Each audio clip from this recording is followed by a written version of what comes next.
eu vou passar rapidamente agora para a nutricionista Maria Cristina Elias, que está trabalhando conosco há muitos anos, é uma pessoa extremamente dedicada e que tem produzido papers que até hoje são referenciados.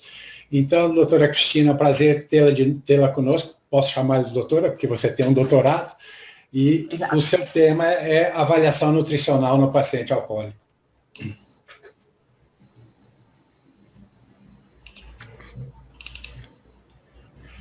Bom, boa tarde a todos. Estão me ouvindo? Sim, perfeitamente bem. Então, boa tarde a todos. Queria muito agradecer ao convite do Dr. Roberto e a indicação do Dr. Parisi.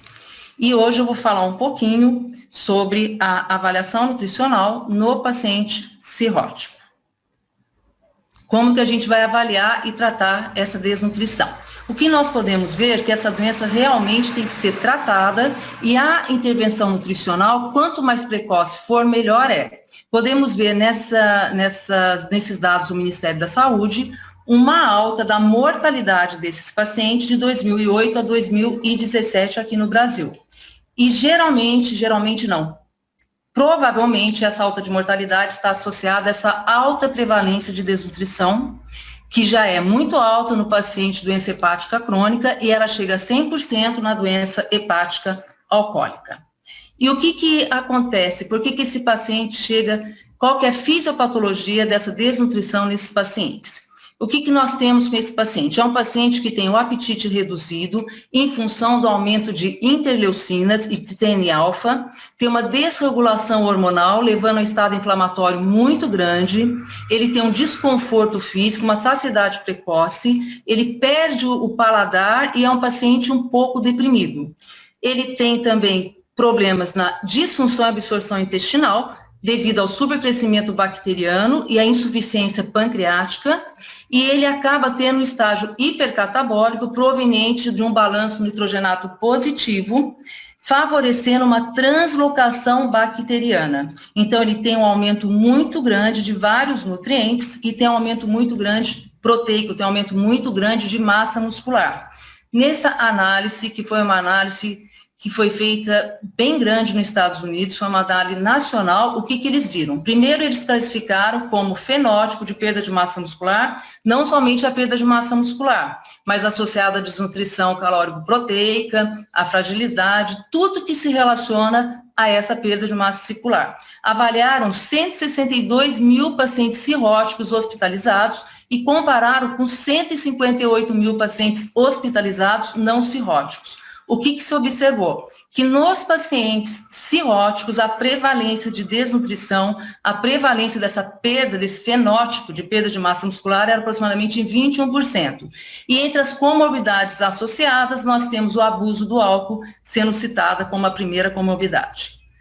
O que nós podemos ver? O que acontece com o álcool? Esse paciente, ele já tem uma desnutrição, o paciente hepatopata, ele já tem uma desnutrição decorrente de fatores não hepáticos, como já discutido, de fatores hepáticos, e no paciente da doença hepática por álcool, ele tem uma influência direta do etanol. O etanol atora a função redox, ele induz a disfunção mitocondrial, ele leva a uma autofagia muscular, comprometendo a síntese proteica, levando a maioria desses pacientes num estado bem mais grave de desnutrição, que é a sarcopenia. O que nós sabemos? Que a sarcopenia está muito presente nesses pacientes e ela aumenta a mortalidade, ela aumenta a gravidade da doença e o tempo de hospitalização. Então, quando pensamos em desnutrição, já temos que associar a sarcopenia junto, que é muito prevalente nesses pacientes.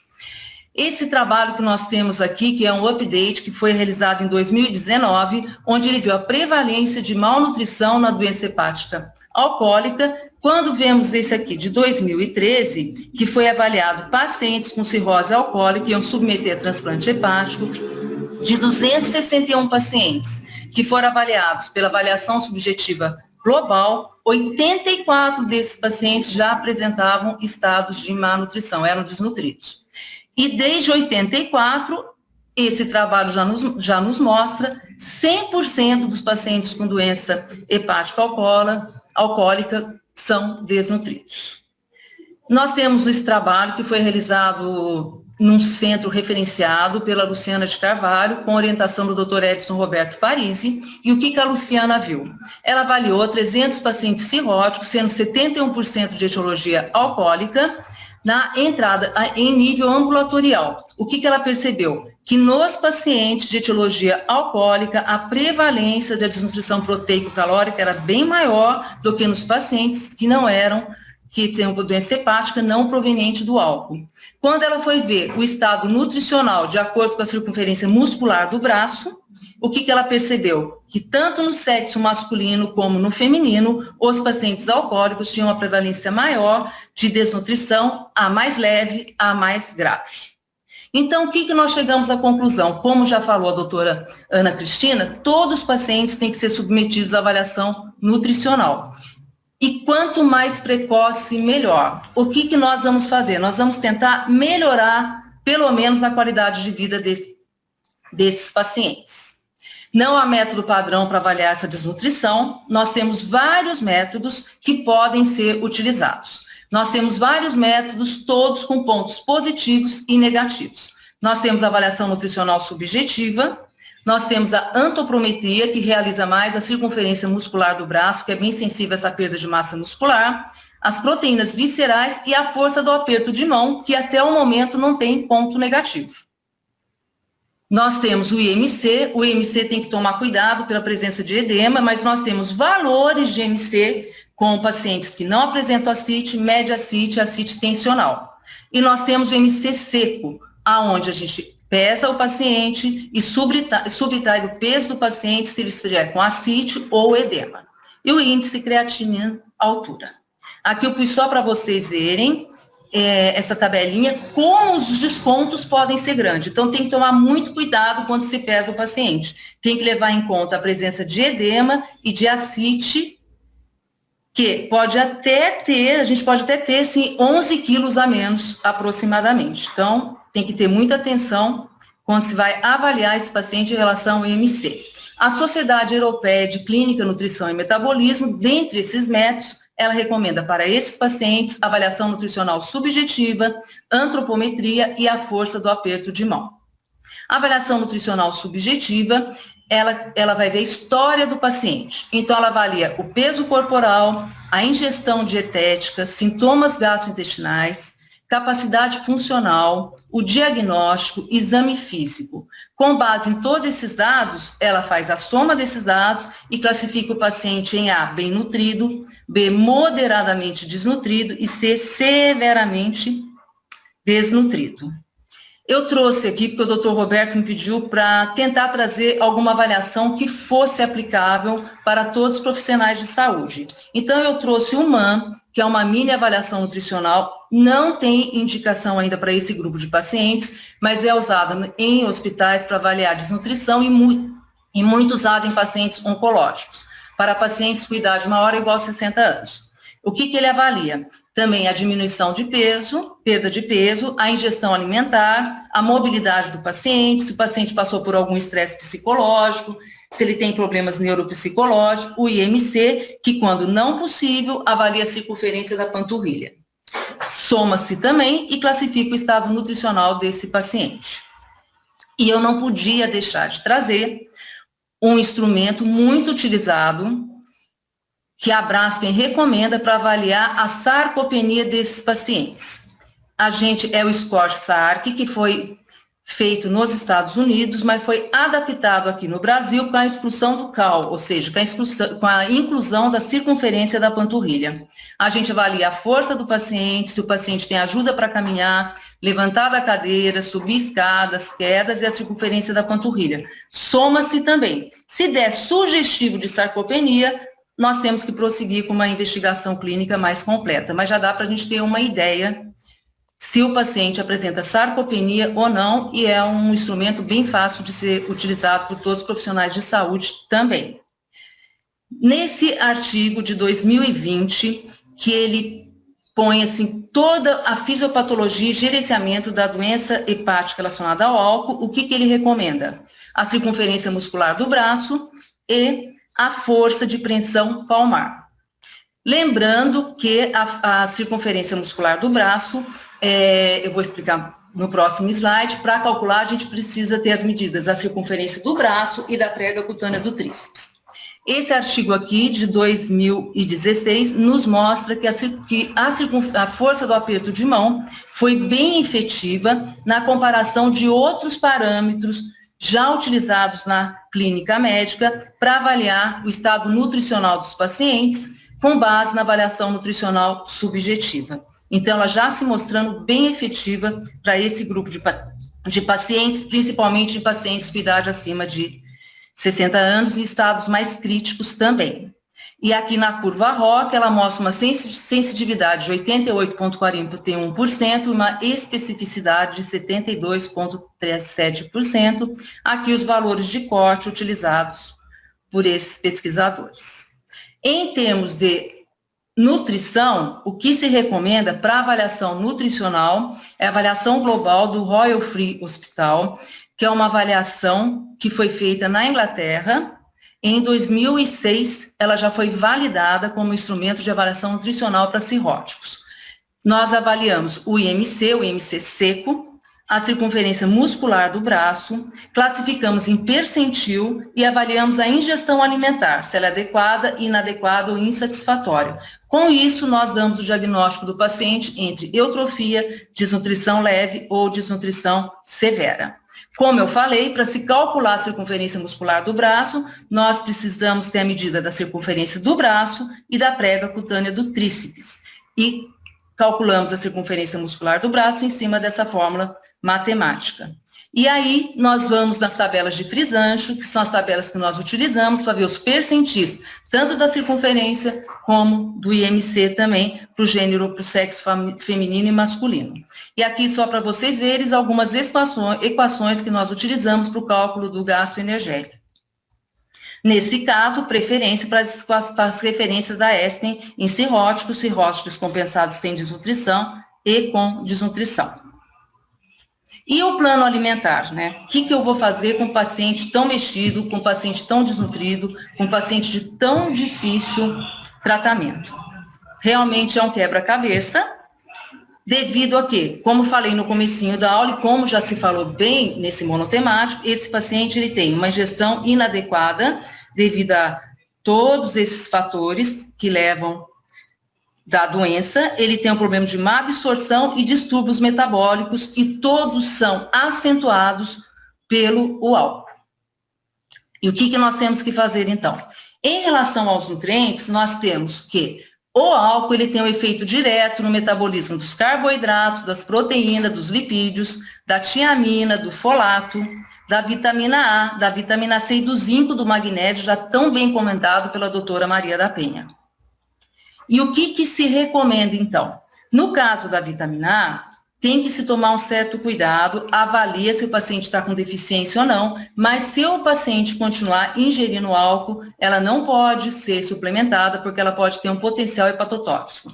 A vitamina B12, verificou-se que ela tem uma prevalência de desnutrição, a prevalência da carência dela em 25% de pacientes hospitalizados com consumo crônico de álcool. Então, sugere-se a suplementação, o folato em 80%, então sugere-se a suplementação também. A vitamina D, 86,5% de pacientes cirróticos, então aqui já se sugere a suplementação de vitamina D, mesmo sem os parâmetros dos níveis de vitamina D. A vitamina E, tratada se a deficiência existir, e o zinco também está se mostrando muito efetivo nos pacientes, principalmente na melhora de quadros mais graves, na melhora de Child-Pugh classe 3. Por que o zinco está se mostrando tão efetivo? Porque na cirrose hepática nós temos um decréscimo do zinco, esse decréscimo do zinco leva ao aumento do nível de amônia, decresce a razão de Fischer, que é aquele desequilíbrio entre aminoácidos de cadeia ramificada e aminoácidos aromáticos. Com isso, você tem um decréscimo do nível de albumina, leva a ascite, a encefalopatia, com efeito direto, além de outros fatores, aqui do álcool. Aqui eu pus outros trabalhos mostrando a efetividade da suplementação de zinco no paciente principalmente mais grave e algumas fontes de zinco. Como falamos, nós vimos que nesse paciente nós temos que a relação de Fischer é alterada. Então, vários estudos também já mostrando que é muito bom a suplementação dos aminoácidos de cadeia ramificada, que eles estão envolvidos na proteólise e na síntese proteica. Esse trabalho aqui de 2020 já nos mostrando a efetividade da suplementação dos ácidos graxos de cadeia ramificada na progressão de uma doença do fígado avançada. Foram 232 pacientes, o segmento foi por 6 meses, desses 232, 124 permaneceram no estudo. Suplementados com BCA 63, não suplementados 61. A suplementação foi de 12,45 gramas de BCA, com uma porção maior de leucina, que é recomendado, porque a leucina está mais relacionada a essa perda de massa muscular e a valina à inflamação. E o que eles viram? Com essa suplementação de BCA por 6 meses, o grupo suplementado teve menos eventos relacionados à cirrose, com exceção de carcinoma hepatocelular, teve menos ascite e menos encefalopatia hepática. O BCA está se mostrando tão promissor que esse guideline de 2020 já sugere, entre as outras opções farmacológicas já conhecidas, a suplementação de BCA oral na dose de 0,25 gramas por quilo de peso dia. E o que nós podemos resumir de tudo isso que nós falamos em relação à nutrição, à má nutrição desses pacientes? Tanto na hepatite aguda alcoólica, como na cirrose descompensada, na hepatite aguda alcoólica com playground de cirrose, o que ele recomenda? Todos esses pacientes têm que ter um screen nutricional, uma avaliação nutricional. E o papel da nutricionista recomenda-se o Royal Free Hospital Global Avaliação. Todos esses pacientes têm que passar por uma avaliação também em nível de antropometria. IMC, lembrando do IMC seco, pega cutânea do tríceps, circunferência do baço, circunferência muscular do baço e a força do aperto de mão. Em relação aos requerimentos nutricionais, na cirrose relatada ao álcool, recomenda-se 25 a 30 quilocalorias por quilo de peso, lembrando sempre que é o peso seco, e na descompensada, 30 a 35. Em recomendação a proteínas, 1,2 a 1,5 gramas e descompensada 1,5 a 2. E aí ele faz algumas observações importantes. Lembrar de fazer screen para má absorção, avaliar a presença de ascite e encefalopatia hepática, e ele já recomenda a suplementação de alguns micronutrientes, tiamina, vitamina D deficiente, zinco, selênio e ou magnésio. E o que é importante para a gente melhorar um pouquinho esse catabolismo? Lembrar que na intervenção nutricional, a refeição desse paciente tem que ser de 2 a 3 horas, lembrando sempre de dar um lanche noturno para melhorar esse catabolismo noturno, e se for BCA, o BCA se mostrou muito efetivo sendo suplementado antes do paciente dormir. Lembrar sempre que o paciente tem que ter alimentos de alto conteúdo proteico, alimentos de alto valor biológico, que também é muito importante. Então, tem muito cuidado aí em alguns casos que se limita muito à proteína e pode piorar todo esse quadro do nosso paciente. Então, o que nós podemos, então, ver os pontos-chave dessa nossa apresentação? Então, nós vimos que a desnutrição é comum nesse paciente, chegando a 100%. O estado nutricional deve ser avaliado em todos os pacientes com doença hepática alcoólica, e nós vimos que tem vários métodos baratos e fáceis de ser aplicados, e que a razão que envolve essa desnutrição nesse paciente, realmente ela é multifatorial, que inclui a gente tem uma entrada de carboidratos, mas em função do álcool, a gente tem um decréscimo do volume gástrico em função da ascite, tem alteração da percepção de olfato e gustatória. Eu já te expliquei que a gente tem alterações de apetite relatada a hormônios, a citocinas, má absorção e tem uma microbiota muito alterada. E essa microbiota muito alterada está também muito relacionada, que não dava para falar hoje pelo tempo, com a gravidade da doença. Muito obrigada pela atenção.